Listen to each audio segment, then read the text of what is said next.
રાજ્યમાં વધી રહેલા દુષ્કર્મના વિરુદ્ધમાં ભરૂચમાં યુથ કોંગ્રેસ દ્વારા કેન્ડલ માર્ચનું આયોજન કરવામાં આવ્યું, જેમાં પોલીસ સાથે કોંગ્રેસજનોનું ઘર્ષણ થવા પામ્યું હતું।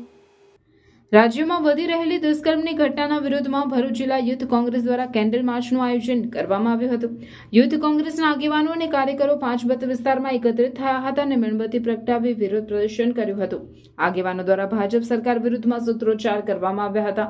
દરમિયાન પાંચબત્તી સર્કલ નજીક ભારે ટ્રાફિક જામની પરિસ્થિતિનું નિર્માણ થયું હતું।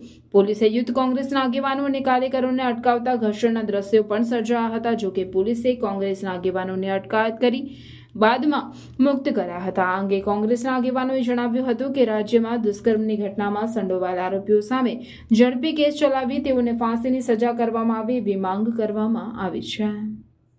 આજ રોજ ભરૂચ જિલ્લા યુવક કોંગ્રેસ ભરૂચ શહેર કોંગ્રેસ દ્વારા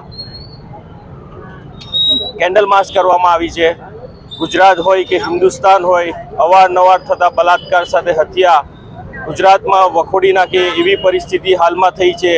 જે દાહોદ જિલ્લામાં 6 વર્ષની બાળકી ઉપર બલાત્કાર ગુજાર્યોનું મર્ડર કર્યું છે। હાલમાં જ બનેલા ભરૂચ જિલ્લાનો બનાવ અંકલેશ્વર, જે લગભગ આશરે 1.5 થી 2 વર્ષની છોકરી પર બલાત્કાર થયો।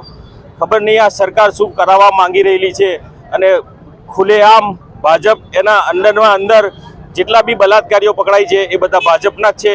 અમે સખતમાં સખત વિરોધ કરી અને સરકારને કહેવા માંગીએ છીએ કે ટ્રાયલ આપી અને આના અઠવાડિયામાં નિરાકરણ લાવી અને જલ્દથી જલ્દ અમને ફાંસીની સજા મળે એવી અમારી સૌની અપેક્ષા છે।